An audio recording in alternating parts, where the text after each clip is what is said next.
Now, it's time to hear the experience and the brainy. Meet Selena, Dorcas, Gifty, and Annette as they present the real in common getting. In common says chain, the dead, as in Takrenu assume the dead, the real in common getting.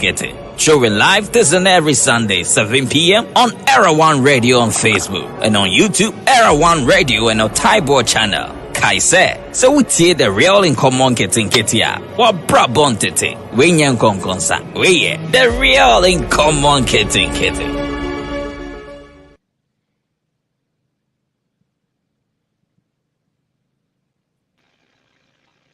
Yeah, let's go. And I think with my Jeff, I do apologize. We actually did have to sell some product, but go ahead. We're listening into to your take on the jersey, the new jersey that has been launched by the national team. I mean, by Puma.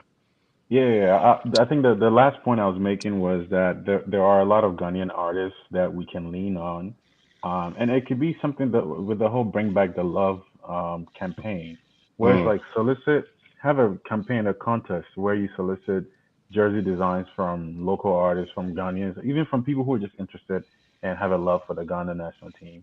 And I'm fairly certain that you would get a good mix of like really well designed jerseys that can represent Ghana.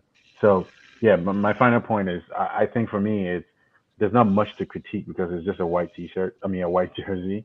But we could do more. But in that same breath, there's not much that goes into the jersey for me. So I'm like, whatever they put out there, we'll just wear it. It's more about the performances for me. Well, I do actually like to, go deep into this and also ask this follow-up question. Do you guys think it's about time that Ghana moved on from Puma to, something else? Because I think, like you've been saying, besides the 2010 World Cup or whatnot, I think every single jersey that has come up has been heavily criticized by the public, by the citizens, by football fans. Given that Ghana and Nigeria both had the most purchased team in the World Cup during the 2010 campaign, they also had after voting from all the countries in the World Cup, Ghana actually had the best jersey in the World Cup. Now, granted, the day that the jersey came out, the jersey was released by Puma. Puma had Italy's jersey also out that same day. They had, I believe, was it Mexico, if I'm not confusing, if I'm not mistaken. And they actually have the same concept as they had before the previous years. They just had a little tweak to it. But when it came to, our nation, when it comes to the Ghana jersey, it seems like the whole concept has changed. Like, just everything and overall, and kind of like what you're saying although it's not about probably the wearing the jersey by performing in it or whatnot, but again, the jersey actually, that when you wear the jersey, it at some point represents the country, right? People can actually just see the team. You can see Germany, you can see France, you can see US, you can see Italy, and just say that this is what it represents. But what is the actual? And I believe that the jerseys sometimes represent the colors of the flag, or the essential definitions of the colors of the flag. So I'm asking, I'm Misty, and I know you're very, you like the jersey because it stands out. This is one of the first pure white jersey or jersey that has actually stood out. So I just want to ask you in particular, what do you think it's time that Ghana actually moved on from Puma to maybe like another logo in terms of sponsorship? Well, of course, Nike designs the best jersey. Like looking at Hands down. Nigeria, they do extremely well. But it comes to the deal they bring on board. And Puma's deal for Africa has been one of the best and most supported because for them, they don't get a lot of sales in Africa. Or okay, let me use Ghana, but they still support us. Nike gets a lot of jersey sales in Nigeria because of their population, so they are willing to sponsor. What Puma brings on board, no other sports company is willing to give us. That is why we are still with Puma. It's not like there are other deals that we don't want. Puma sponsorship deal comes with all the national teams which I remember Adidas were coming on board, but they were not ready to sponsor all the national teams. And they were like, if we are going to sponsor the female national team, we have to buy the jerseys. The GFA or the Ghana government has to buy the jerseys, and the deal was bad. Puma's deal also comes with $300,000 and also gives us friendly matches. And I think so. We are in for the Puma deal because it was the best on the table. That's why we are using the Puma. It's not like we, of course, we wish to use Nike and other things and other brands, but and Puma gives us the best deal. And because the new jersey sales in Africa is extremely low, and a lot of fake ones are in town, so they don't get a lot of purchases from here. You understand? Because even with the one they just released, it's about I think 70 euros um, on their on online or something, and Ghanaians are not purchasing it because it's expensive. So we are waiting for the cheap ones from China to use. So that is why we are waiting. That's the truth because you see these sports companies are in for the money. Let's not Of pretend course. like they just want to help you. Yeah. So definitely when they come, they will look for what they get in return. And if they are not getting replica sales, and nobody will sponsor you. So Puma is like an age in quotes for us. So I think it will be very difficult, but I think they give us the best deal. That's why we are staying with them. So honestly, like I'm with you. I'm 100% with your answer. Whereas like it's what is the best deal we can get? For me, I don't care if it's Nike, Adidas, whoever it may be. If there's a local brand in Ghana willing to give us more than, and this is news to me, I didn't know the deal was worth $300,000. But if there's somebody willing to sponsor more than 300,000, go with them. I don't really care.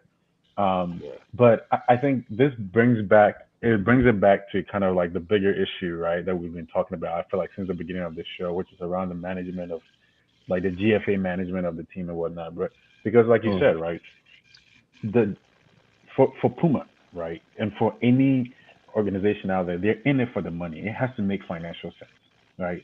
They're not going to go into a deal where they're going to lose money. They and for them is the jersey sales that they get their money from. You said it's $300,000, right? And you said like the right now Puma is selling it for what 70 euros per jersey, right?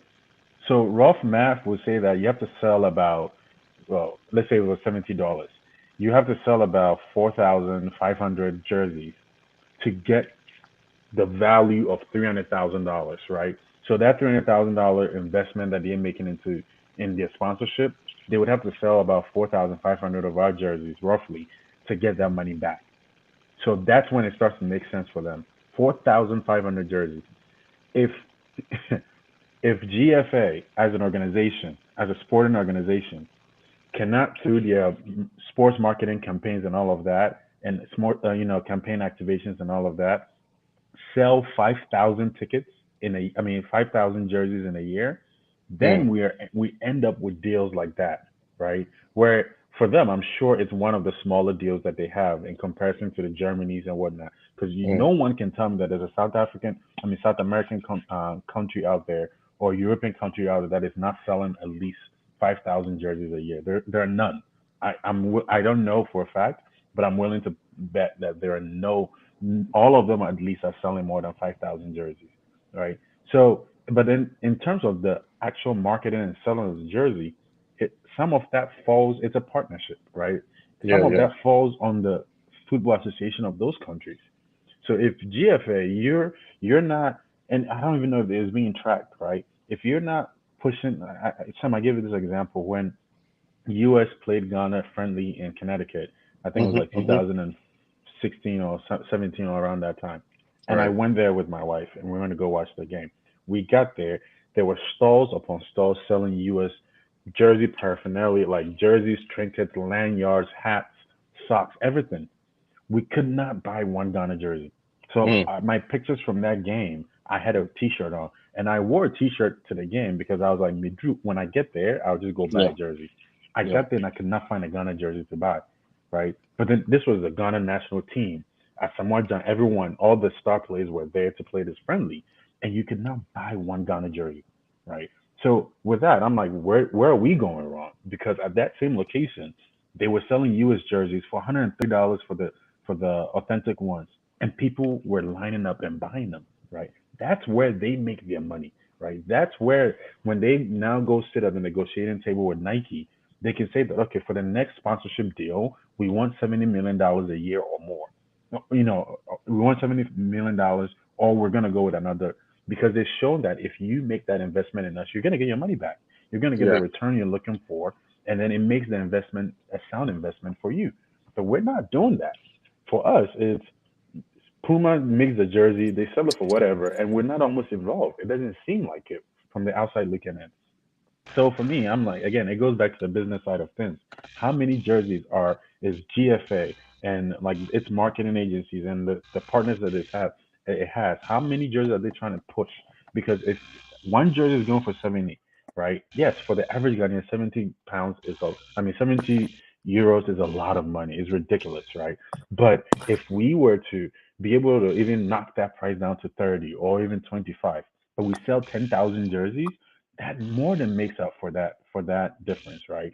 And so now it starts to make sense that for Puma, Nike, Adidas, whoever it may be, coming to Ghana, it's it's past performance. It's how many jerseys were you guys able to sell last year? How much jersey revenue did we get? And if they're looking at it and it's like 5 million euros of jerseys were sold, you cannot come and sit there and tell me you're going to sponsor me for another 300,000.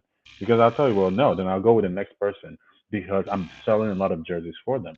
So again, this is with a lot of assumptions because I don't know what is actually happening. But the outcome is giving us a glimpse of what the negotiation may look like.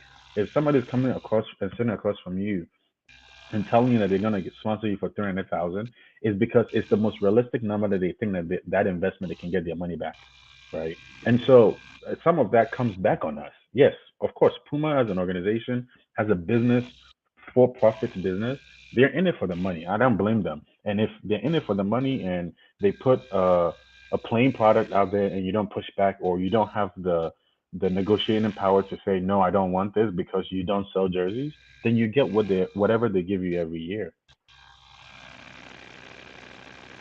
So let me chime in though, Jeff. I do appreciate your thoughts and your contribution as well as some mixtape. So let me ask this, right. We live here, and I think I think a few weeks ago, before I missed you, I came to Ghana around April, and I had the Ghana jersey from 2010 on, the red one, and almost everybody, including you, asked me where I got the jersey from because it's not even in the market. You can't even get it in the China market, right? Now that jersey went out quick. It sold a lot faster than almost any jersey. I've been in Ghana and I've never seen, Jeff, like you're saying, one commercial on TV, on radio, advertising the jersey or from our local like sports organization being GFA. But you go to other countries and they actually do advertise it. You come here and like you're saying, you can go to a football game and you see a U.S. men's national team soccer jersey. You go to a Hmm. baseball game and you see a U.S. men's national team soccer jersey, right? Now, we're talking about the price again. If I believe if the jersey looks good enough, if the jersey looks attractive enough, people will buy it. Because I remember when that 2010 red jersey came out, the Kente theme jersey came Hmm. out. I bought that one from Puma for $140, and I still remember that jersey. I still When have I mine. went before you even click put it in the cart, they tell you it's out of order, it's on back order, and everything, right? So I don't think the price of the jersey per just per individual sale actually match. I think, like you're saying, right, the contract that we actually established with them. This is the thing. Every time I feel like we come up with a contract, this is the thing. We expect whoever it is that we're going into business with to carry the whole idea, the whole product, and sell it, and then give us something back, as opposed to us kind of just pushing to see what we can get from it. So again, yeah, they're gonna give us games just the same way that I believe Nike could probably give us games if we can sign with them. Nike probably could advertise and take our jerseys further. We can actually hold on to one specific design that is so good and alter it just a little bit every single year. Let me give you an example of a team like I think Cameroon or Senegal. If I'm mistaken, please correct me. They started with the tight jerseys. Mm-hmm. the tube jerseys we call it, and I believe it was 90, is it 98 or something? So they came up with, everybody used to wear loose jerseys, big on them, and they came up with that 90. They were also sponsored by Puma. And the news, from my research, the actual football association came up with a theme, with an idea of throwing it to the public and say, hey, we want you guys to come up with a design, and then whoever would pick us a winner is gonna get this prize. They threw out to social media, not social, but to the public, Mm-hmm. and the people, the citizens themselves came up with the idea. Where someone came up with, okay, we still like the jersey, let it be a little tighter. Now, almost every country in the world has, picked up that theme. What is Ghana, as a whole? What is the sport? What is the GFA, the Football Association? What part do we actually play in making sure that our jerseys are actually like likable?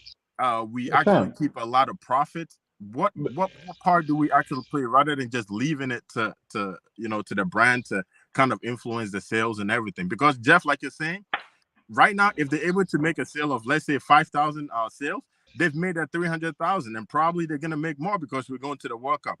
What is Ghana getting out of it? Sam, and even to add to what you're saying, right? Like, and I don't know if this is a possible thing, but one thing as we're talking right now, one thing I even checked right now is I went on the GFA website, and I went on the U.S. Soccer website, and I went on the Germany Football Association website. Germany and U.S. Association website. When you go on there, like on the navigation pane, the fourth link is shop. You Mm, can go on there and you can go buy the jerseys online on their website, right? What it's telling me is that they've negotiated at the very least and they've gotten some of the inventory and they're yeah, just selling on their website. Now, if I'm in a partnership, if they're in a partnership with Puma or whoever it may be, of course they're not going to get it from them for 70 euros. So yeah. they'll probably get it for like 25, 30 euros. So now they're using that avenue to generate revenue for their football association. I think the bigger problem, and we keep talking about this, is GFA, Ghana Football Association, is not being run like a business. Every football association in the world is run as a business. The charter for it starts off as a business, a for-profit business. We are running a parastatal non-profit, right? And so Mm, when you start off that way, where it's just like it's a state-sponsored almost enterprise, right, or state-owned enterprise, the people who are working there are not even thinking about how do we generate this kind of revenue. But yeah. the connection that is missing is the fact that people don't realize that as much as yes, on field or on pitch performance dictates the heights that your team is gonna go, a lot of it is forced by how much money you have. Like we can get up one day and say we want to go train in Dubai. Wherever we want to go train in Dubai, I'm sure we have to pay for those services. How Yeah. much money do we have? Are we now going back to Ministry of Youth and Sports to ask for money to go train in Dubai or to get the best physios that we can for our players or whatnot? We don't have a focus of generating revenue. But the Mm, thing is, sports today is one of the most lucrative business endeavors out there, right? And we're not approaching it with that mindset. So even on the GFA website, they're not selling jerseys. It's not even like they have a jersey site where you can go, but it is sold out. They, at the very least, have that so that I know that at some point they will restock. They're not even selling the jerseys. So to answer your question, or to go back to what you're saying, it's like they've left all the sales and marketing to the sponsor. And so if the sponsor has to do all of that work, then once it comes sit down across from you to negotiate, they want all the profit from it. And mm. so they're going. I'm sure Puma is selling more than 5,000 jerseys a year, Oh, come on. way more than that. But they will only give you $300,000 out of the profit they made last year because you didn't have anything to do with the actual sales of the jersey, right? And so if I'm now deducing from that, where it's like you've washed your hands off of this essentially, and there's no participation from you, when it's time for them to do the designs, they're not looking to you, the FA, to now go find artists, and even they're not even looking for your input into the jersey. You are essentially just a recipient of whatever it is they give you, whatever contract they give you, whatever design they give you. You become a recipient because again, at the end of the day, you're not running a business. It's a nonprofit, and it's almost like volunteer work that people are there to do, right? And so from if we don't have that mindset change, will always, and this is the thing where it peaks its head in almost every facet of our dealings. It will peak its head in the type of trophies that were given to our local leagues.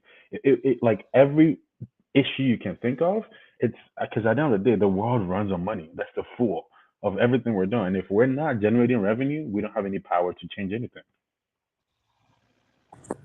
I mean, to go ahead. I think we all want to hear your thoughts on that one. Well, I definitely agree with Jeff. GFA has been quite lazy when it comes to marketing, and we've said it in the past weeks, and that's why I agree with them.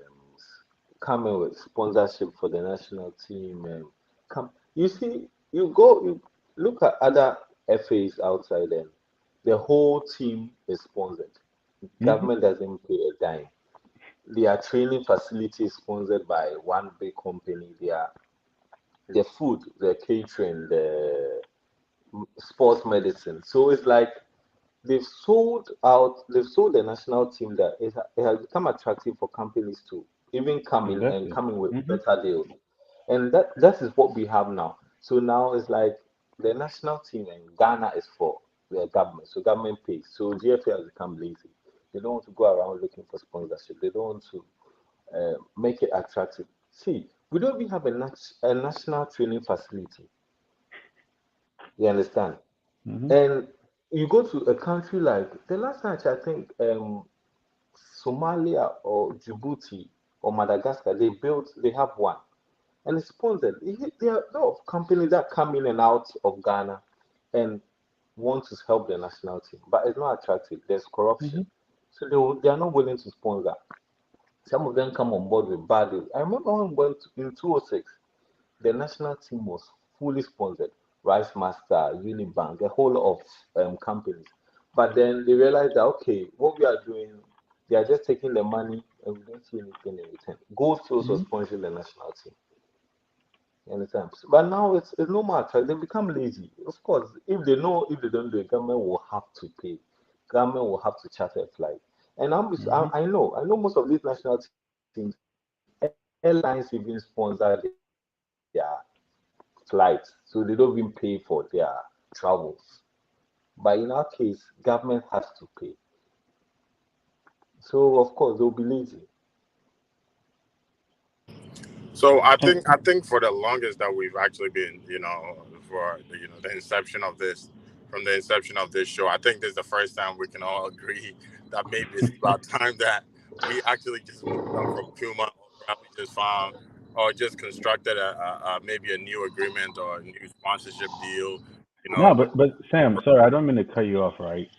I don't think we're saying we should move on from Puma per se. I think the crux of what we're saying is we're not in a position to say that we don't want Puma, we want somebody else. We don't have that position. We've worked ourselves out of that position. So if we tomorrow wake up, GFA wakes up and says we don't want Puma, Puma will be like, okay, cool. It was nice doing business with you, and they'll walk out of the door. They'll walk out of the door knowing nobody else is walking through that door again, and we might have to go back to Puma and beg them. That's the point. Is that we don't because we don't market because we don't have any campaigns to like activate or like like encourage sales or anything like that because we're not contributing to the sales and generating of the revenue for the team. I mean for the sponsor, we don't have that position. So we all don't like Puma, but I would just want to clarify that I don't think Amici and I are necessarily saying that we should move on from Puma because I don't think we have the power to say we don't want Puma, we want Nike or we want Oh, Adidas. We don't have that power. So whoever comes and gives us a deal, we just have to compare the best deal that we get and we take it. We don't have the negotiating power. well, so that brings me back to it takes us to like our next question. At what phase, right? From the thoughts of everybody else on here, at what point or in this journey do you think we can actually diversify our sponsorship with the any sponsors that we have? Mister, maybe you could probably just give us a good clarification on who our national sponsor actually is because as of now I don't know. So maybe ways that we can actually talking about the problem without any suggestion is just piling up problems, right? So in what ways do you guys believe that we can actually just diversify our sponsorship to actually just move forward? Wow. Okay, so one, the sponsor should know they are coming into a good team with no corruption. That's what I'm sure they look out for first. And our issue, our sponsors have a lot of them have withdrawn. We had GMPC, the National Petroleum Company, who used to sponsor, but they withdrew after the announced expose about the corruption and that. Of course, I don't think we even have any major sponsor now. The national team is okay. Black Stars in general is not attractive anymore, so it's not even encouraging people to sponsor. So we don't have main sponsors. There are just few companies who help with the banners and other things. So they are not really. I think for me, I think we should concentrate more on playing well and marketing the team well. That's what I think we should look at. So to attract sponsors, because from as I said earlier in 2006, sponsors came on board because we're performing well, because it was our first World Cup. So I'm hoping and I'm just and they should even I always say they should make sure the Black Stars or the national team is corruption free. Know that anyone coming on board will not take kickbacks of 10%. You have to pay bribes of 10% before you are pushed, before you are this. And I'm sure a lot of people will come on board. I mean, so I have a question. Yes. Like, I think we all know what a corruption-free GFA looks like. My question, and I have thoughts on it, but just I feel like Sam and I have talked about this before, and we may have been thinking in a utopian world, right? Yeah. Realistically, how can you begin? Like, where do you even begin taking corruption out of GFA?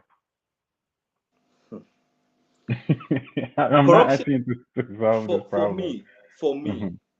one, the GFA status and laws must be wiped away. You Okay. know, in Ghana, there's certain they call some people football people. Football people meaning they are owners and CEOs of the local clubs, and they are Hmm. the same people who run the GFA. In other countries, they employ CEOs. People who are managing their FAs are like business people, people who have learned the trade of being managers or other Hmm. things. In our case, they are the team owners. And to be honest, any team owner will want his players or his friends' players to flourish. So that is where call out to the national team, from the junior national team, women's national team to the senior national team. They bring friends and cronies and people who are able to pay Hmm. to the national team, and that's where the corruption starts from. And when you want, because they know when your player plays in a tournament, and the 20 and the 17 tournament, and you sell the player, you get money. But if it was being managed by like an individual, like a group or a management team who have no links with the other clubs, when they even push players for the national team or the national coaches, the managers can go against it. So if we don't do that and we still use the old way of the football people managing our league, the corruption will never end. So Which the I agree status, with you. yes, Sorry, finish your thought. yes. So the status and the legal backing of the GFA must be wiped off.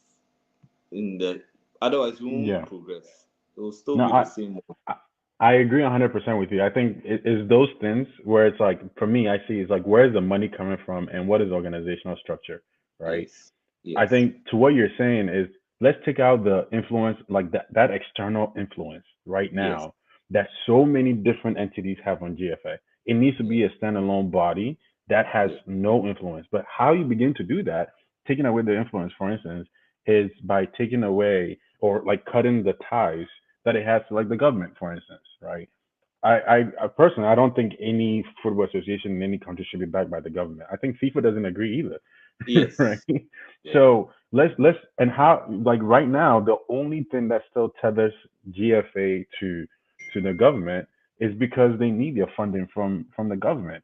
They still need the money to come from GMPC. They still need what to call it, Ministry of Youth and Sports and all of that.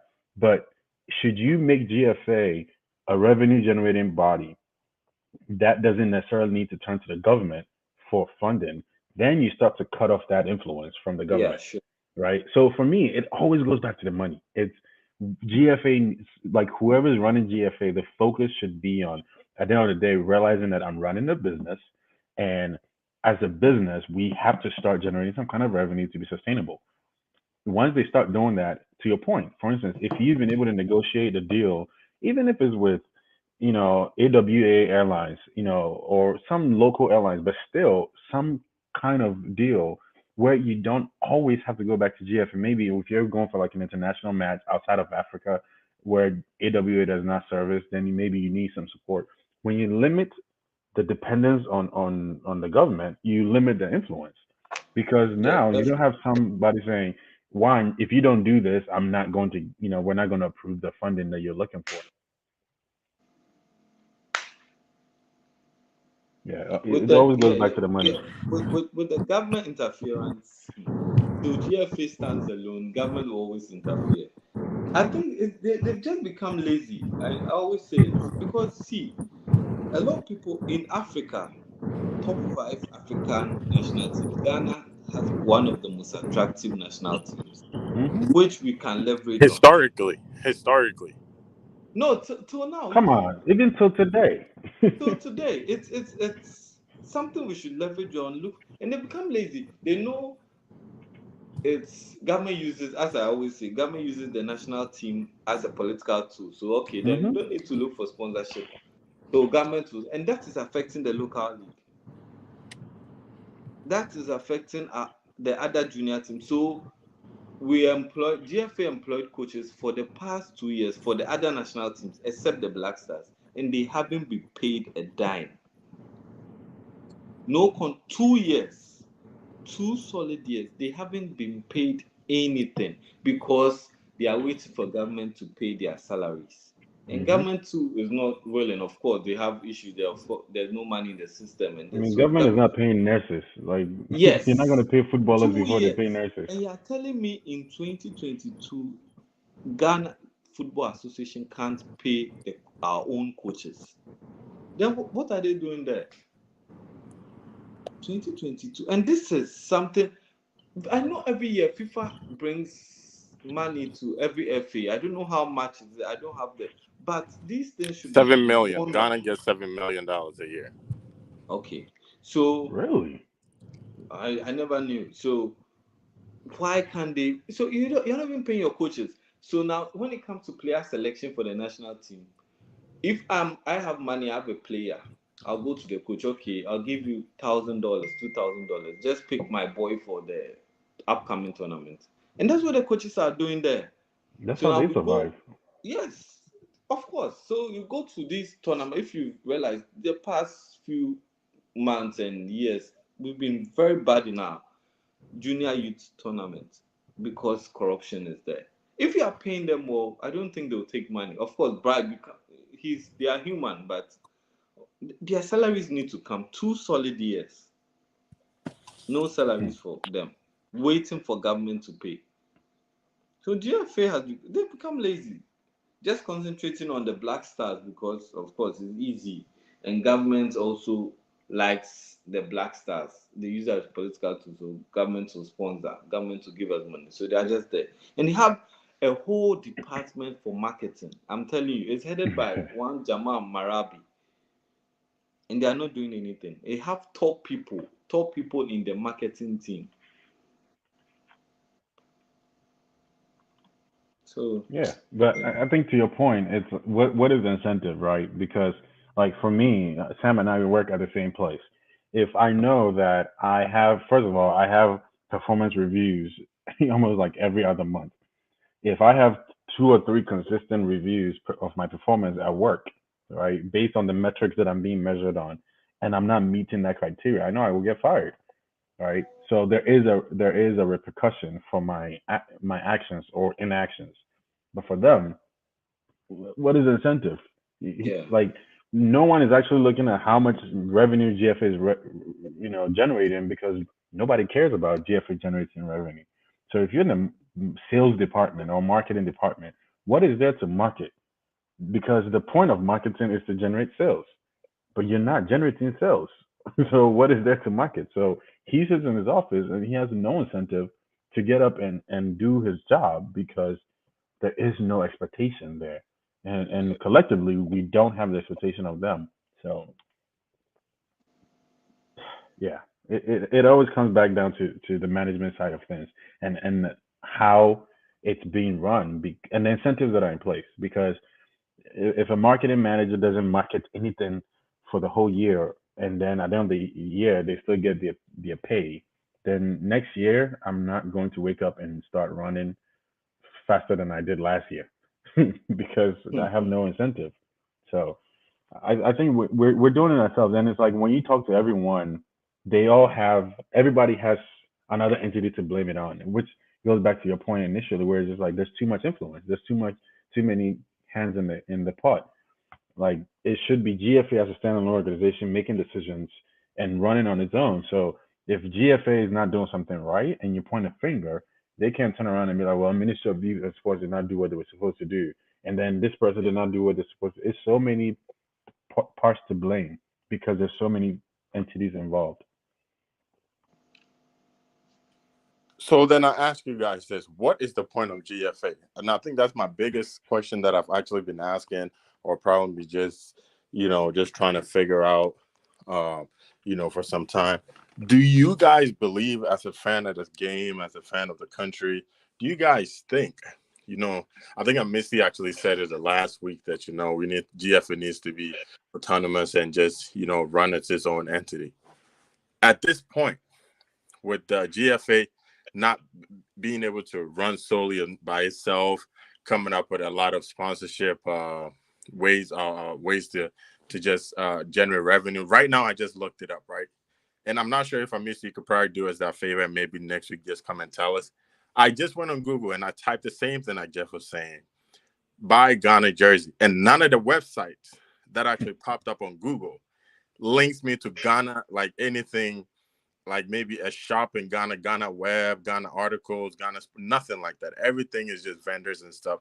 And I typed in buy US jersey, and the first, website that pops up is one, Nike. The second one, as I'm looking at it, is U.S. US soccer. men's national. So this is the thing. So again, the biggest question I believe, that we're gonna talk about, I think today is on the table. What is the point of GFA, and does GFA need to be terminated? But before we get to that, let's take a quick commercial break, and then we're gonna continue.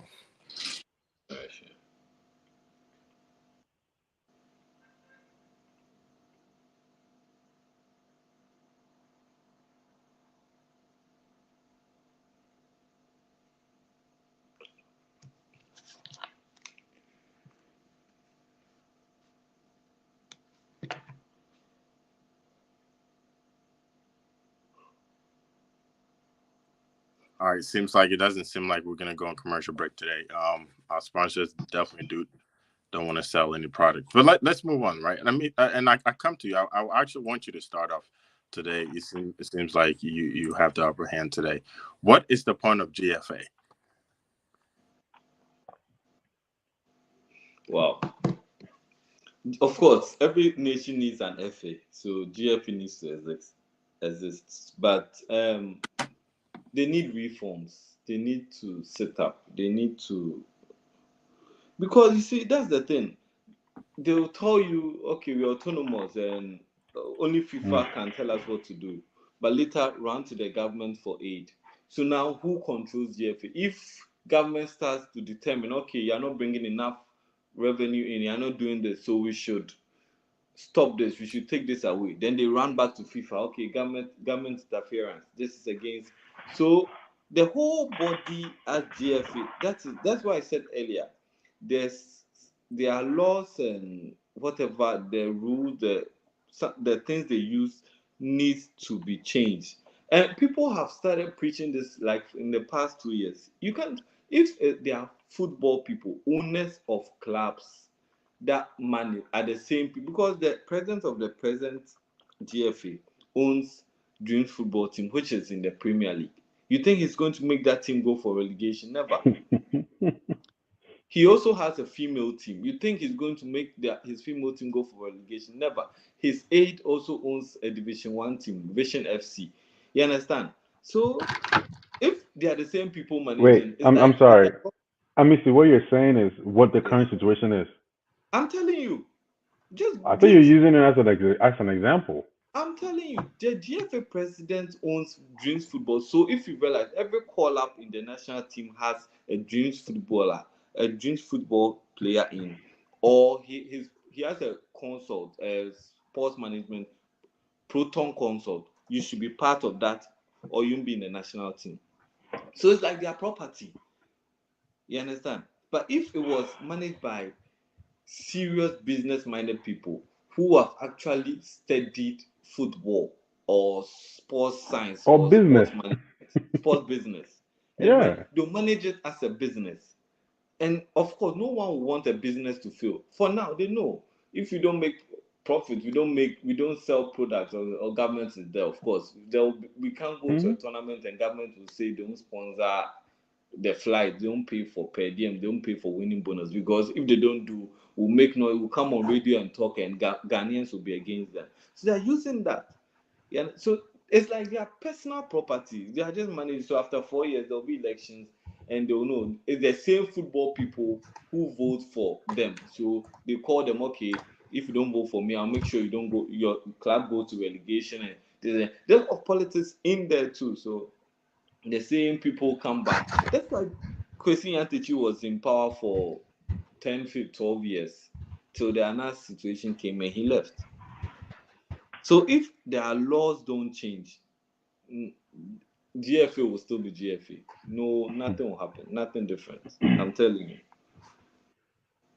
So, so, so I think let me get to be on the safe side, or probably just for argument's sake, GFA definitely serves no purpose right now. That No, that no, is no. what I would say this.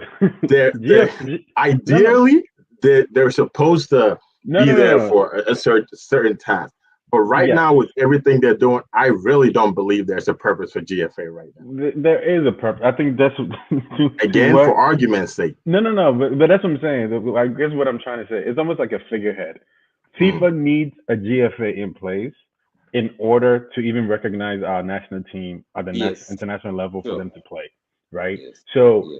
for even if they don't show up to work and they close the offices down, for the fact that they've not officially dissolved GFA, they serve Yes. that purpose, right? right, Yes. right. They're also they're supposed to like do any sports arbitration. So when that whole I'm forgetting the name of the teams, when the match fixing was happening, Yeah. GFA is supposed to do the arbitration between the teams Yes. and proceed with any disciplinary action and things like that.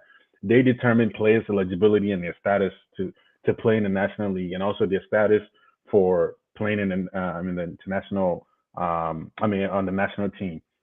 They're supposed to manage clubs, their licensing and everything like related to clubs and things like Mm. that. So on that end, it's like, for instance, if they have some like they own part of like the image rights to the local teams, so they're supposed to use that to help drive branding and any marketing efforts to help build the national team. I mean the local teams.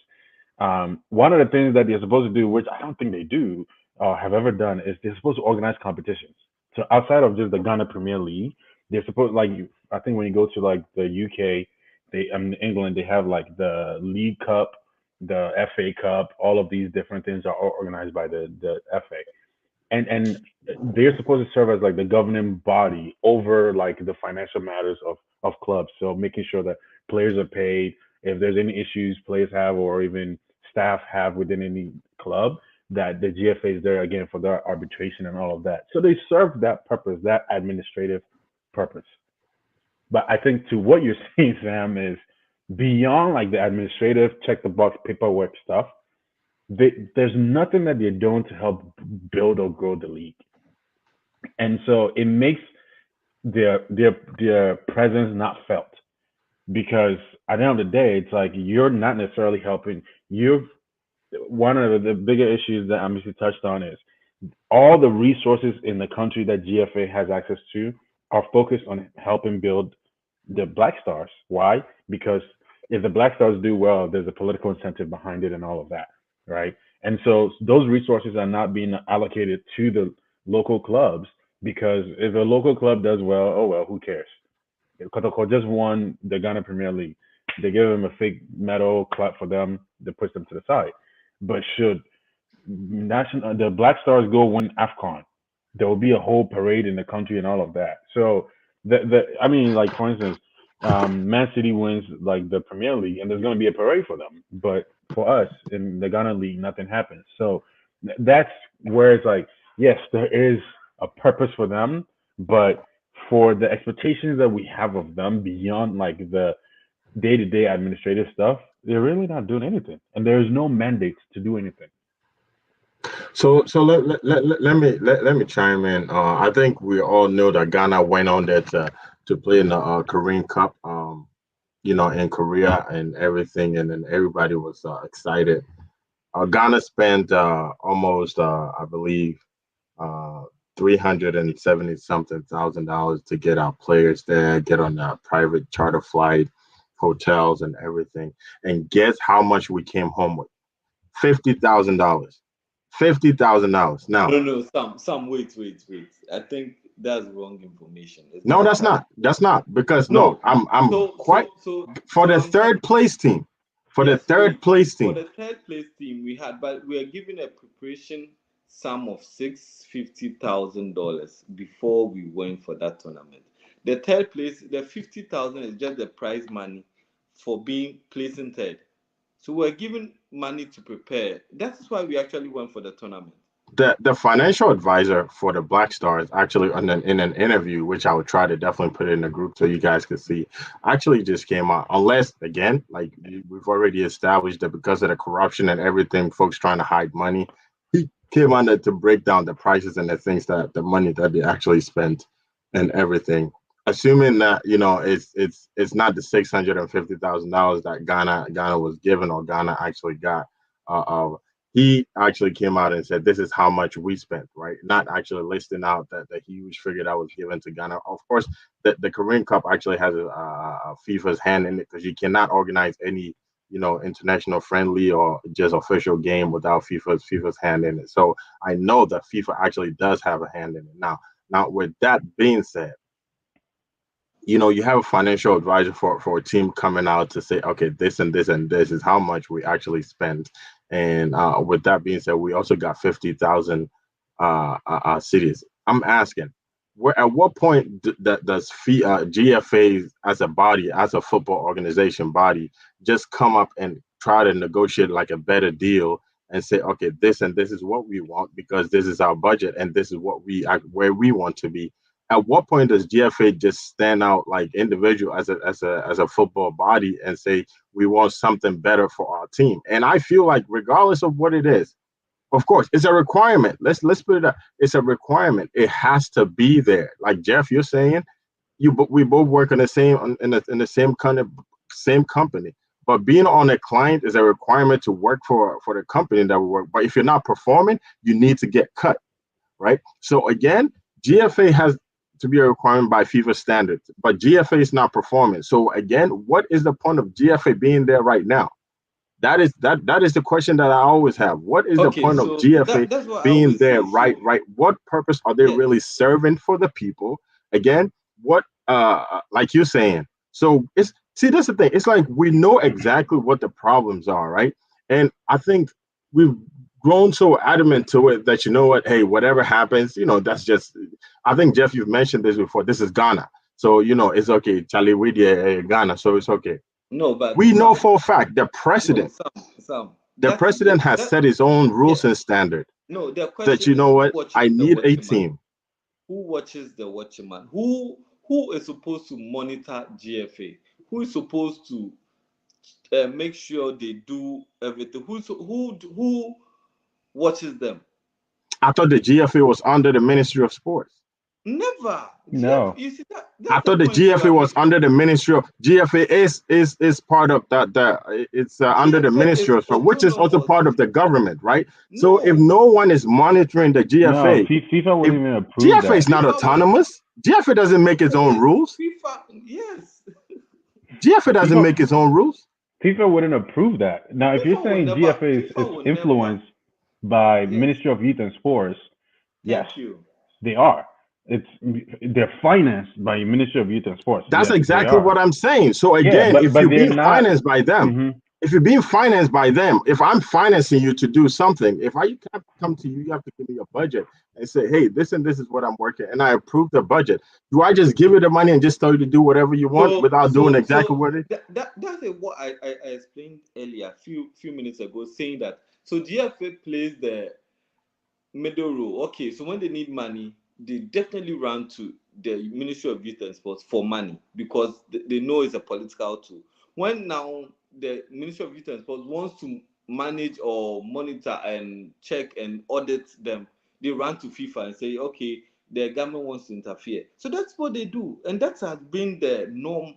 So now FIFA brings in money, they don't account to government. Okay, FIFA brings in this, and this is what we use it for. This they'll tell you, okay, it's FIFA money, and FIFA audits our account. So Hmm. Ministry of Youth and Sports can know. Okay, so when the team is going for a tournament, then they run to the Ministry of Youth and Sports. Okay, now the team has to go. We have to pay our national team coach.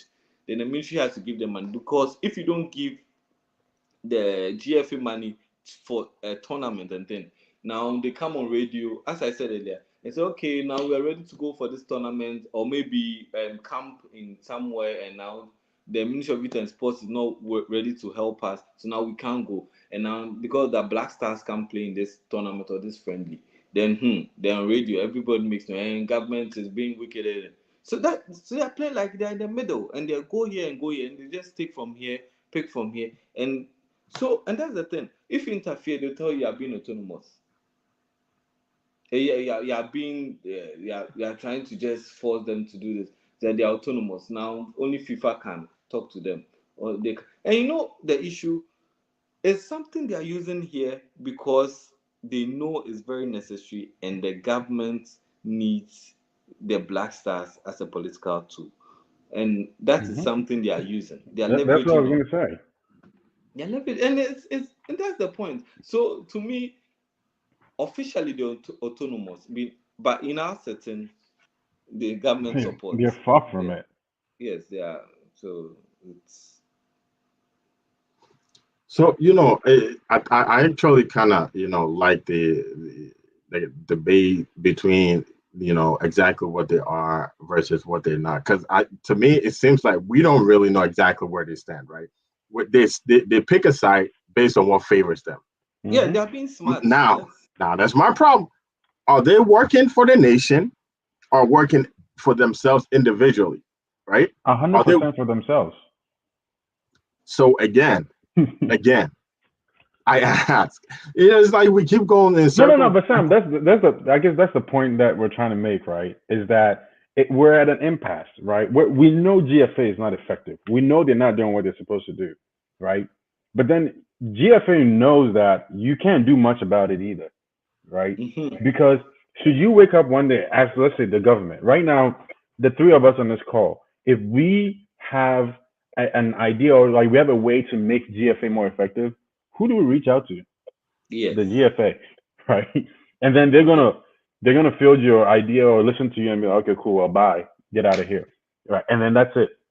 So the only way we can influence them, whereas like to the point we're making, right? And maybe that's even part of the reason why they're not revenue generating, because in the U.S., for instance, or I don't want to use the U.S., any other FA, if people really want to squeeze the GF, like for instance, look at the U.S. They want it. They've been pushing for equal pay between like the women's national team and the men's national Yeah. team, right? The way that people were able to influence that decision is they stopped buying jerseys. They Uh-huh. squeeze them where it hurt because they know that you're a standalone entity and you need our money. They stop Mm-hmm. going to games. They stop buying tickets, right? Sponsors, the sponsors that give them money started negotiating and said, hey, look, if you guys don't start putting something in place, we're going to take into consideration during the next sponsorship cycle, right? Once they touch them where it hurt, guess what? I think it was last month or so, they announced that going forward, they're going to restructure the wage bill for the women's national team to mimic the men's national team, right? GFA doesn't have that because they don't need our money to survive. Yeah. They don't need to turn to us, the fans, or the average Ghanaian, to be able to make sure that they're running tomorrow morning, right? And the thing is, the government, they turn to the government. Now, the government has an incentive for GFA not to go under because, to Amici's point, they use the Black Stars as a political tool. So even if GFA runs to FIFA and says the government is, and FIFA punishes the government, it's still in the government's interest to just pay whatever fine FIFA gives them and Yeah. continue that bad relationship they have with FIFA because they stand to gain. If GFA were to wake up tomorrow morning and say, you know what, or let's say there was a new GFA president and he's like, I want to make GFA truly stand alone. I want us to begin putting things in place to generate our own revenue. We're not going to go back to the government for. There will be people in the government who will try to get rid of him. Why? Yeah. Because he's messing up that structure that everybody is working for them. So to your point, and I get your frustration, GFA is not in it to help us or to help the Black Stars or to help the local league. The individuals there are there to help themselves, and they found Yes. themselves in a model or in a position that works very well because any outside entity that tries to change that model, they have an outlet. So if FIFA tries to change that, they'll go to the government. If the government tries to change, they'll go to FIFA. And it's like they can Definitely. bounce back and forth. And they don't have an incentive to change because they stand to benefit, right? So, and the thing is, if even if the government were to wake up, I've given the scenario of FIFA, I mean, of GFA waking up one day and saying we want to be autonomous. If government were to wake up tomorrow and say we're going to cut FIFA off, we want to I mean, we're going to cut GFA off. We want to restructure GFA to make it a Yeah. standalone. GFA is going to run to FIFA and say the government is interfering, Yeah. right? So if it were up to me, my solution is government should leave the restructuring of GFA to GFA, but then cut off the money. But the thing is, the people in the government who are in the power to do that are like, well, we can no longer use it as a political tool that we want to.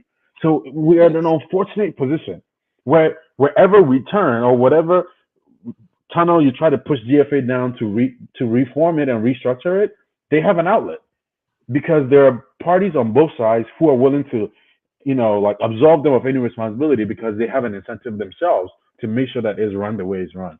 So it's almost like there really is no solution to it The, unless somebody yeah, wakes but up and on their own says, hey, I'm willing to forego the benefit that I get from the current structure for the greater good. That's when we're going to start seeing, and that person has to be either on the GFA side or the government side. If somebody in the government who, let's say, the Minister of Youth and Sports were to wake up and say, "Hey, I am NDC or I'm MPP. I don't care about my party. I don't care about the how useful of a tool that being connected to the GFA and the Black Stars is to us. I'm going to cut off the GFA and mandate them to find ways to sustain their business. And I don't care about the blowback from the to what I missed you were saying. If government tomorrow wakes up and says we're cutting GFA, Ghanaians, we the Ghanaians, will say government is wicked. Oh, mhm. they're not supporting them. Because of them, we're not going to win the World Cup. Because Yeah. so we've created this monster ourselves. We've created it ourselves, and now to get out of it, we ourselves have to wake up one day and say the short-term benefits that we all get from it, we're willing to forego it to get a longer-term benefit. That's when you will start having some kind of movement. It's unfortunate, it is, but I because think you made a comment about maybe you watch England. They have the Carling Cup, they have the Carabao FA, they have all these Premier League. Did you know that Ghana and this is where my frustration comes in, right? You do know we have all those side leagues or cups that we play. It's not just the Ghana Premier League. Did you know about that? We have I the didn't. Presidential Cup. We have, Mr. Correct me if I'm wrong. I think we have one that's actually coming from. We also have the FA Cup. Yes. Yeah, I think there is one that recently was just added. I'm not sure they inaugurated. I don't know if it was added. I think it's the Otumfor Cup. I don't know if it's the same. Now No. they have all these, right? what at all, right, is the GFA, and I always ask. So GFA gets this money and everything. How can the GFA, and this is our last question that we can actually debate on before we log off. How can the GFA use the support that they were getting from FIFA to actually just help build our local league? Because we have 18 teams in the Ghana Premier League, which is it two or three of them get relegated almost every year or whatnot. Again, we do have some lower leagues who that real don't get a lot of recognition and everything. Again, we can if did you watch the game between US and El Salvador? No, I I mean the didn't. field, you know, I mean the field was like We Park, and this is El Salvador, Yeah. right? And I'm talking about it had rain too, and you could see US Oh, went, yeah, I saw the mud. yeah, US went onto the field. US went onto the field and in white jerseys. Literally, almost every team came off the field with brown jerseys on. Like the white jerseys are turning into brown. It didn't stop them from playing the game, or it didn't negate them from actually just continuing the game. They were still able to sell out like at least three-quarters of the stadium. I'm Yeah, looking at and this, then right? maybe. And I'm looking at what GFA's impact on our local league is doing. I'm looking at exactly how they're able to, bring the legends of Dortmund and come up with all these games and still not able to sell not even 1/10 of the stadium. Legends of our country, with players like Adebayo playing as well, and we're still not able to sell not even 1,000 tickets. So again, I ask, what is a GFA specifically doing that we maybe I don't see it, maybe you guys see it, maybe the whole world sees it. So, So what? Sam, How can GFA help promote the local league? Mr. Do you want to take this? Because Uh, I have a lot to say on it. well, GFA, you see that we've said it. GFA, they don't care. Hmm. They basically don't care about what happens, promotion, who comes, whoever comes, we don't. And I would say, from 2000 till now, our league has gone down the drain, and nothing is Mm, being done about it. There hasn't been improvement because in the past we used to have sponsors, we used to have players stay in the league. Now they don't care.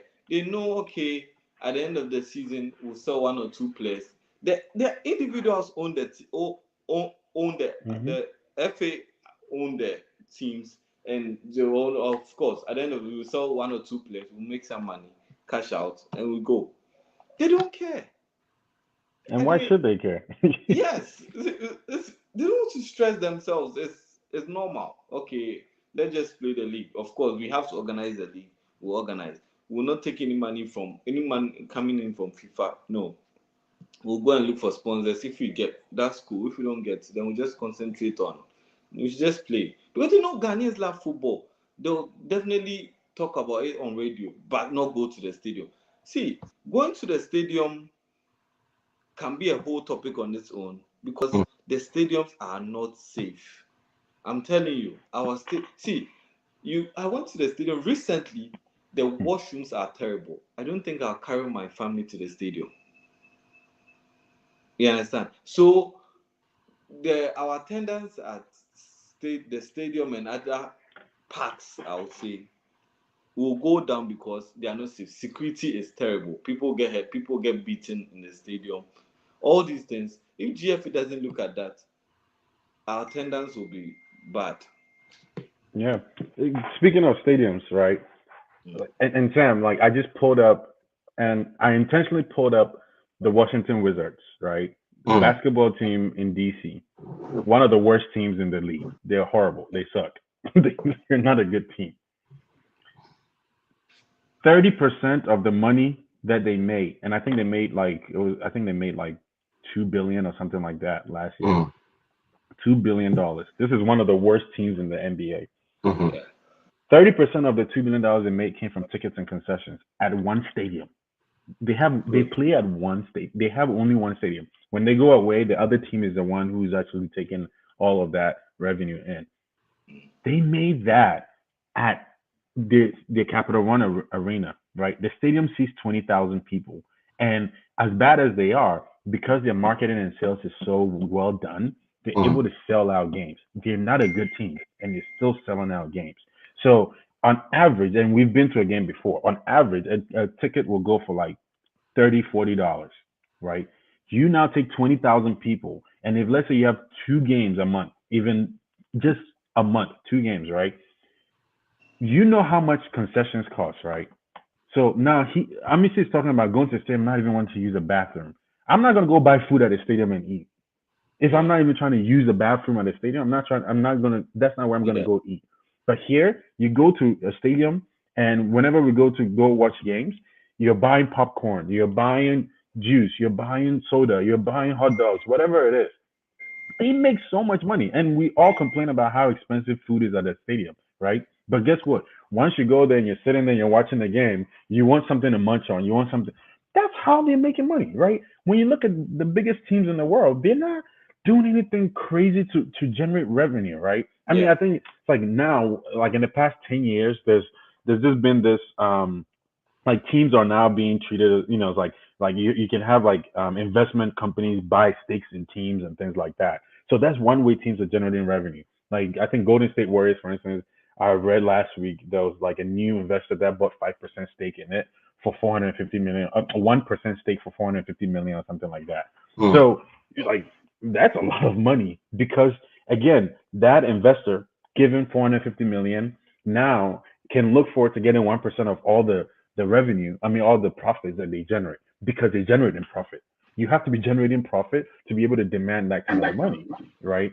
And that's how teams are. But let's say we there in Druho, we're nowhere there. So we want to go through the traditional means. There's to your point. I'm just saying people don't go to the stadium, but they watch the game on TV and they listen to it on the radio. That's Yeah. media rights that are being sold. Somebody's paying for that, right? And it's like if you look at the English Premier Leagues right now, the reason why they have a lot of the money is because of the media rights that they're selling, right? But again, the quality of whatever is coming across on that media platform has to be good enough for the media companies to say we're going to pay $17 million to Manchester United to in order for them to give us the media rights so that we can broadcast their games. You have to bring that quality. There's got to be a return for them, right? We cannot think if we continue thinking along the lines of just blind sponsorship. That's not even sponsorship. That's donations. That's what Mm. we're expecting. We're expecting donations because a sponsorship is still a business deal. There's still an expectation on the sponsors end for that deal to generate some kind of profit for them. And if we're not doing things that we're supposed to do to help generate profit for them, then they can just continue giving us and pumping money into GFA. Another thing, I mean, we talked about it, ticket sales and concessions, but merchandise, jersey Yeah. sales, socks, all of these things. We're not selling anything. We're not putting any effort into that. So it's like that's and to be honest, that's just money that's being left on the table. Then the last thing is the sponsorships and the licensing deals. But I mean, look at what is happening today in this world. Even in Ghana, being in Ghana last year over the past 2 years, betting is like a huge problem. No, well, not problem, huge business now in Ghana, right? You're Mm. looking at like the big teams out there, and they're getting money sponsorships from the betting companies, Mm. big money, because they're like, hey, look, we're the ones who are giving you the content for your people to bet on, right? Mm. But even beyond that, they're striking deals with them where there is a value that is being in return given to the betting companies. Betting companies are making a killing in Ghana, right? But we're not even looking at that. Like, is GFA even interested in any of that? Rather, like, we put the morality issue there and we knock down betting and it's a bad thing, blah, blah, blah. But people are generating money from it. They're making money. But those are all different ways they can make money. Those are all different ways that traditionally every team makes money. But it's almost like if you think about each one of these factors that I've outlined, TFA is not doing any of that. Or if they are doing something, it's with minimal effort, right? And I think it goes back to their structure because they don't have an incentive to do that. Because if GFA needs money, Ministry of Youth and Sports is going to provide. And at the end of the year, $7 million, which is mind blowing for me, $7 million will come from FIFA. So hey, that $7 million pays the GFA president and everybody in on the management team, and then there's a little bit of a kickback back to the Ministry of Sports for whatever investment that they made into GFA, and everybody gets their share. and they go home happy. So why wake up tomorrow and mess that up? There's no need to. If I'm FIFA, and I think maybe FIFA is the one that is in a position to really push this, is really like do an audit of GFA Mm. and figure out where your money is coming from and say, hey, because of this, we're going to ban Ghana football from international competitions for the next 10 years until you can restructure this and make it an independent operating entity. If they don't do that, it's not going to happen. Because, I mean, if you think about this, even when the whole Coutinho thing happened, if FIFA hadn't really stepped in, Coutinho was not going to lose his job. He wasn't going to lose his job because the person you're accusing him, the person he does it with is the Minister of Youth and Sports. And the person he's doing it with are the people who work around him. Everybody there is doing it. So who amongst them is going to be able to stand up to him and be like, you have to leave your position? FIFA had to come in. So until that happens, we're just going to talk in circles. We're going to be talking about this 10 years from now. We're going to be talking about this with our kids. Our kids are going to take over this conversation. They'll continue talking about it, and nothing will happen because the right incentives are not in place. And that's just I feel like once you put the right incentives in place, things tend to fall into place themselves. Because again, there's an incentive to do right, and there's an accountability structure. People start doing what they're supposed to do. But if we don't have that, it's not going to change. So I asked, and I missed you could probably attest to this. When I'm in Ghana, we usually go play our games at the East League on AstroTurf. Let me ask you this, if assuming you know, who owns that turf? It's an individual, but I don't know the Right. name.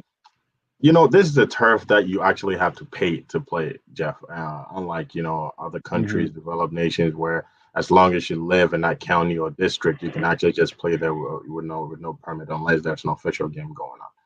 Every day before we go on there, there is and we pay for it, right? We pay for a specific time.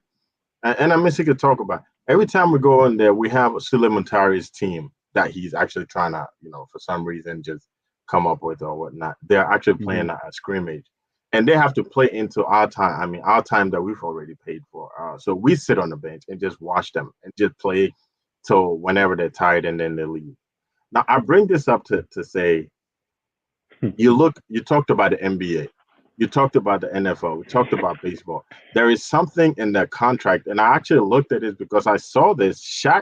Shaquille O'Neal, the retired basketball player, talked about this during the last NBA final Game 5 that they played, about philanthropy work that he is doing, in his hometown, his state, which he's actually renovating most of the basketball courts and everything. So I looked it up, and in the contract of all these professional players, it's actually in there that they need to do some kind of philanthropy work in the society, right? Now, at what point is GFA going to adapt these kind of, ways, this kind of strategies? Not saying, no, because I'm saying, though, Sula is known to be, and I'm only using him because as Samojan, I know at least he's actually built the turf and everything in his school.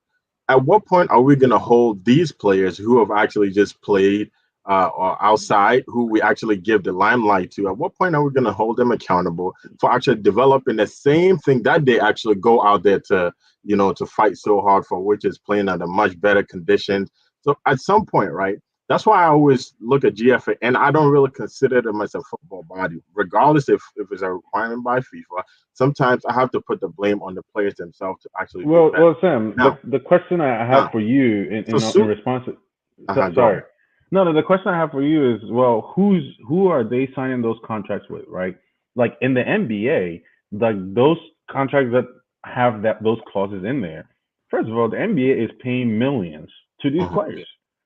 So it's a contract, right? If you don't meet your obligations within the contract, there is a termination clause in there. They will terminate it, and what that means for you is there's no more money coming into your pocket. GFA can definitely just come up with that. In order to be a consistent player in a national team, you have to do some kind of philanthropy. Yeah, but they have to come up with something like that. That's the point I'm getting to, right? So you do that, and Sule Muntari goes, well, my club is paying me money. You're not paying me any money, but you're telling me I need to use some of that money to come and now build for you. And that's fine. I'm not going to play for you. Yes, that's personal. Yeah, and that's what we have. GFA does not have that power. In almost every instance, They have worked themselves out of the position of power. They don't have that power. So that's why we have to actually thank Inaki brothers for even considering to play for us. And when they Well, actually, decided they they don't want just to play dropped out. anymore, Both of them just dropped out saying that's they don't that's want the to. point I'm trying to make, right? Where it's like GFA at one point was almost adding them to the roster. And then the players on their own volition wake up and like, yeah, I'm done. And it's like, where's our negotiating? We've worked ourselves out of any position of power. So those two kids can show up in Ghana, holiday, give everybody this sense that we're gonna play for the national team and just walk away. But guess what? Should they turn around tomorrow morning and come back to Ghana and say, you know what, we've changed our minds, they're gonna be taken. We've worked ourselves out of the So position see, of power. that brings me back. So what is the point of the football body we have, given that we have no power to determine exactly how and when the players actually come? We don't have the power to determine how we want to restructure our league. We don't have the power to actually just determine, okay, this is the direction that we're going. So why do we still just, okay? So again, it's gonna go back to it. It's a requirement by FIFA. Sure, Mexico has their own thing going on. US has their own thing. England, everybody has their own football association thing going on. But it doesn't make any sense if the thing doesn't work, Jeff. And that's my point. Yes, we don't have the power. Or what? So at what point is GFA gonna stand up and say, you know what, we're changing things up? At what point are they gonna get up and say, But you that's know the what, thing. They don't maybe have the the three of us. incentive. Maybe it's just gonna take the three of us, right, to just get up there and do something. But at what point? And I'm gonna let Missy talk about in a little bit. But at what point are we gonna do that? Because you look at the and it was very sad because I saw this morning. And it was an ESPN FC. Ghana is the lowest ranking team in the World Cup. Hmm. Ghana We is the deserve to be lowest there. ranking team, bro. Qatar is above us. Yeah. Qatar won the Asian League of Asian. Yeah. Tell it like people are doing what they're supposed to do. And that's Yes. when you talk about, Ghana has, that some of the most attractive football. I said historically we do, but right now I don't believe we do because we're not doing anything with our football organization. We're not. Historically, when you mention Ghana, almost every country is. I remember in 2014, I think 2016, that was the last time we went, when we were put in the same group as USA. London Donovan came on national television, and when he saw the bracket, I mean the group stage, he saw Ghana, and this is what he did. That country again. We had beat Ghana, I mean US in the under 20, under 17. We had beat them in under 21. We had eliminated them from 2010 World Cup. So it got to the point where they're scared of us. Now you mention Ghana, no one is scared of it. No one at all. So, at what point are we going to restructure from the inside, right? And try to put some kind of incentive? Because I looked at this thing this morning, and Memphis Depay came to Ghana. The whole airport was filled up. Pogba came to watch Game 3 of the NBA Finals. No one even knew the man was in the country. Memphis came to Ghana, and the whole airport was filled up to greet Memphis Depay. So, so again, we're giving this limelight, giving this, podium to these players who are actually played just for the sake of playing outside. Or we give them this high statue and stuff like that. So at what point are we going to, kind of require something like incentive from them? Well, Let me see. You could go ahead. Okay, so in we have GALCA, which is the Ghana League Clubs Association. You know how much is charged per every transfer of every player out of Ghana? 5 to 10% of the transfer sum. What are they using it for?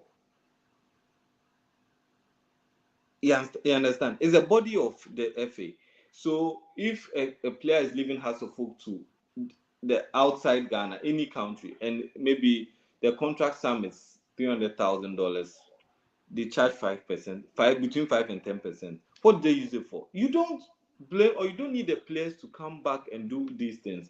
If you charge 5%, between 5 to 10%, use it to build the local infrastructure, because that is where the local players are from. The players you are making money from, that is where they are from, and they are going outside.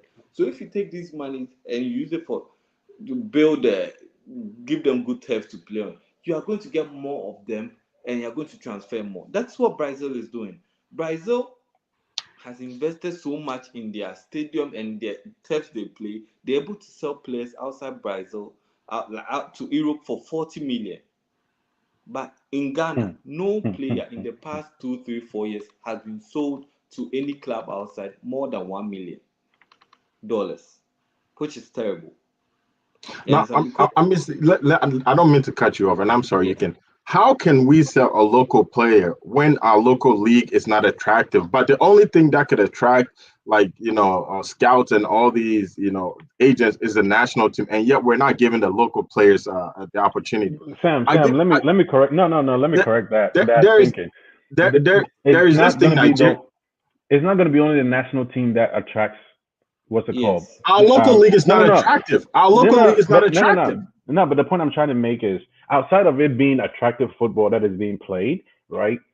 Scouts are paid millions and millions by clubs all over the world to come all over Africa and scout for players. good. Yeah, They continuously say when they come and talk to teams at the local level, they're being even for them to show up at to be able to come see games, they're being asked to tip, bribe, yeah. and the corruption is in place. So a scout from Borussia Dortmund could see a local player play and be able to assess the player and purchase him. But even to get access to the player, he's being asked to pay for it. That has nothing to do with national team. That has nothing to do At with Black all. Stars. It has to do with the culture that starts from the GFA level and emanates through the entire local league. It starts with we as Ghanaians. We're corrupt people. We Yeah, tend to see, blame. I think you guys are probably just missing my point. Now, I'm not saying the national team is the only thing. I'm just saying it's what probably to me is the biggest avenue to actually get It a player. is, but it's not the One, only. because Jeff, when was the last time? As a matter of fact, when was the only time you actually heard even the recent game that went on between Hasselhoff and Kotoko? Were you able to go online and just type Kotoko versus Haas for you to find it online to watch? No. But It when goes back to Chelsea GFA's marketing and sales. when exactly. Yes. So I'm Hmm. saying if you are not finding the proper channel to actually just it got to a certain point. No one cared about MLS. Jeff, Oh yeah. no one gave a crap about MLS. Now the Dempseys went out, the Altidos went out, the Bradleys went out, the Donovans went out. All these players actually started going out, and now they started to put more resource in it. Now it got to a certain point. CBS, Fox, all these local NBCS, and they show MLS. We don't do that. We don't Mm-mm. expose the local league. So if you don't expose the local league, how is a scout just gonna hear that? Okay, again, historically, Ghana is good. So let me just go and scout. What team is it? Matter of fact, what team is it going to go to? I mean, there are a lot of scouts who are going to the Right to Dream Academy and picking Yeah. kids from there and sending them to academies all over the world. Yes. Yeah, And that's then, and, you go to an academy and you're not going to get a much money from oh, going to an of course. exactly. So again, So the scouts will prefer the academy than the league where the thefts are not even good. So what video are you going to show them? Even if the person is sitting in Borussia Dortmund wants to see the league one match of maybe one player of Kotoko Hearts and see the field and can't even see the ball on the field, can't even see how the player is running. So I think the local league, there should be more investment in the local league, which is going to improve and make the players better for the national team. The mm, national team getting a call up into the national team will be the next step. The players are not getting called up into the national team, not because they are not good, because they've not met the standard, and because the fields they are playing on are not good enough. They are not even able to abreast themselves with the latest technology. I always say this: you can't tell me that the local they're still trained by the beach, running, making noise, making sure that, mm. and that is not football. Football has passed that stage. Football has evolved. You understand? So the local league doesn't have that. That's why they don't get into the national team. Not because we can't just go and pick anyone, any local player because they are good. We just take it to the national team. They go and they fail. Ghana's match against Korea had the local league, Hearts of Folk, the best left back in Ghana at the moment starting. He couldn't play. It doesn't mean he's not good. Meaning the field he's playing on in Ghana, he went to Japan and maybe the ball was running faster than he imagined. You understand? So those are the standards. So those are the basic things. If we have to get players in the national, that's the next step. But improving the local league is most important. The turf, where they play, the facilities. Those are the things you should look at. The national team is secondary. If they improve, they are good here. They'll go. See, I'm I would I'm say in 206, let me learn. In 206, when I'm so I always say in 206, our turfs, our fields were better than now. We had players who could walk straight into the Black Stars, local players who could walk straight into the Black Stars and get and start ahead of Sami Kuffour. After the Italy game, Sami Kuffour was dropped for a local player. Hamini Dramani was playing for Hearts of Lions. As middle, the team wasn't doing very well in the league, but went to the World Cup and scored. Sheila Liasu played and was starting every game. So you understand? So from then till now, our local league has come down and has been it's very bad. See, I don't think I even watched one full local game. You'll be annoyed. I think before we wrap up, Jeff, I'm actually just gonna let you. I think I think here we're not talking about the problems. I think we're all talking about the solutions. And to me, honestly, I'm blanking out on the country, but there was a country that I believe I'm not sure if it was France. The league was actually just dipping, and at some point they banned the view of any foreign. The Premier League was banned. La Liga was banned. Everything was banned besides League One. Assuming was it Italy or France? I'm blacking out, but they banned everything so much that they just started showing the local league, right? And whether you like it or not, if you're a fan of football, that's all you're gonna watch. And the more you watch, the more money they make. They were able to make that money to actually just put it back into the league, and that's all I'm saying, right? Regardless of the field not being bad. Jeff, I mean, the owners don't have the money, so we have to find different avenues to make them. And to me, I feel like if you could expose the team by actually just not giving the other, countries league like the leeway to before your actual country's league, I believe you can actually raise enough income to just individually build a turf for these clubs in order for them to perform better. I guarantee you, if they're played on a turf or they played on a much better field, I think like going to Korea, they would have played a whole lot better. Do you understand what I mean? Now Mhm. you're looking at this situation, and you're talking about the player going in there and not knowing exactly what it is they're doing, and I get it. Now let's look at it from this situation. Let's assume that the field is actually the way that it is. It's natural grass and everything. One thing too that they need to stop hosting these musical shows on the national stadium. They're putting all these whatever canopies on the field, which is not well maintained, and you're But messing up the and field already. and that's the problem, right? It's like, Yeah. yeah, that's Yeah. done in the U.S. stadiums, but what they don't realize is that it's not on the same physical Yeah. turf. Yeah. Yeah. We see them doing it outside, and we don't realize what it takes or what goes into it, and so we keep messing up our own stadiums. But go ahead. And they have performance like last show that I actually watched in the stadium was Ebony's the late Ebony, and then she had heels on and she's walking on the field, and most of these players have I mean, the fans shoes. standing on the field. That's what I'm Yeah. saying. So they Yeah. don't realize how bad they're treating the field and everything. But we just got a notification to wrap it up. I missed you. You got a minute to pour out your thoughts, and Jeff, you also have a minute Okay. So to wrap yeah, up. yeah. So I'll end by saying solutions. The the GFA needs to make.